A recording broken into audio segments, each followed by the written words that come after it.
Hello friends, നമ്മുടെ പുതിയ വീഡിയോയിലേക്ക് എല്ലാവർക്കും സ്വാഗതം. ഞാൻ ലക്ഷ്മി.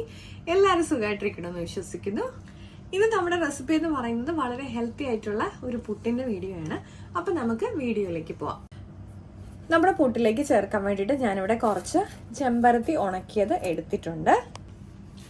നമുക്ക് ഇതിൽ ഫ്രഷ് ആയിട്ടുള്ള ചെമ്പരത്തി അവൈലബിൾ ആയിട്ടുള്ളവർ അങ്ങനെ തന്നെ എടുത്താൽ മതി. എന്നിട്ട് നമുക്ക് ചൂടുവെള്ളം ഒഴിച്ചിട്ട് ഒന്ന് നന്നായിട്ട് തിളപ്പിച്ചെടുത്താൽ മതി. ഞാനിപ്പോൾ എനിക്കിവിടെ ഡ്രൈ ആയിട്ടുള്ളതാണ് കിട്ടുന്നത്, അപ്പോൾ അതുകൊണ്ടാണ് ഞാൻ ഡ്രൈ ആയിട്ടുള്ള ഫ്ലവർ എടുത്തേക്കുന്നത്.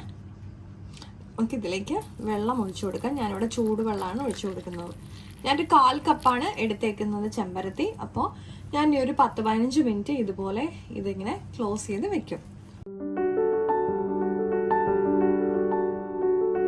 ഇവിടെ പുട്ടുപൊടി എടുത്തിട്ടുണ്ട്. ആവശ്യത്തിനുള്ള ഉപ്പ് ചേർത്ത് കൊടുക്കാം. ഇനി നമുക്ക് നമ്മുടെ പുട്ടിന്റെ പൊടിയിലേക്ക് നമ്മുടെ ചെമ്പരത്തിയുടെ വെള്ളം ഒഴിച്ചു കൊടുക്കാം. നമ്മൾ അത് ചൂടാറിയതിന് ശേഷം വേണം ഇതിലേക്ക് ആഡ് ചെയ്ത് കൊടുക്കാനായിട്ട്.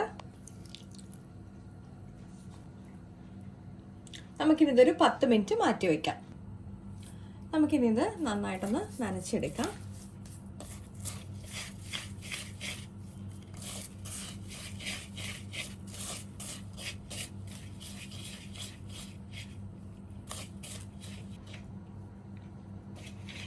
നമുക്കിത് ഇതുപോലെ നന്നായിട്ടൊന്ന് നനച്ചെടുക്കാം.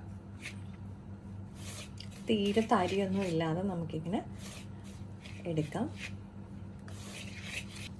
ഇപ്പം ഞാനിത് നന്നായിട്ട് നനച്ചെടുത്തിട്ടുണ്ട്. നമുക്കിനി നമ്മുടെ പുട്ടുപൊടി പുട്ടുകുറ്റിയിൽ നിറച്ച് ആവി കയറ്റിയെടുക്കാം. അപ്പോൾ നമ്മുടെ ഹെൽത്തി ആയിട്ടുള്ള പുട്ട് ഇവിടെ റെഡി ആയിട്ടുണ്ട്. അപ്പോൾ വളരെ എളുപ്പം തയ്യാറാക്കാം. അതുപോലെ തന്നെ നമ്മുടെ ആരോഗ്യത്തിന് വളരെയധികം ഹെൽപ്ഫുൾ ആയിട്ടുള്ളൊരു റെസിപ്പിയാണ്. അപ്പോൾ എല്ലാവരും ട്രൈ ചെയ്യാൻ നോക്കുമെന്ന് വിശ്വസിക്കുന്നു. ലൈക്ക് ചെയ്യാനും ഷെയർ ചെയ്യാനും അതുപോലെ തന്നെ കമൻറ്റ് ചെയ്യാനും മറക്കല്ലേ. നമ്മുടെ ചാനൽ ആദ്യമായിട്ടാണ് കാണുന്നതെങ്കിൽ സബ്സ്ക്രൈബ് ചെയ്ത് സപ്പോർട്ട് ചെയ്യാനും മറക്കല്ലേ. മറ്റൊരു വീഡിയോ കാണും വരെ നന്ദി, നമസ്കാരം.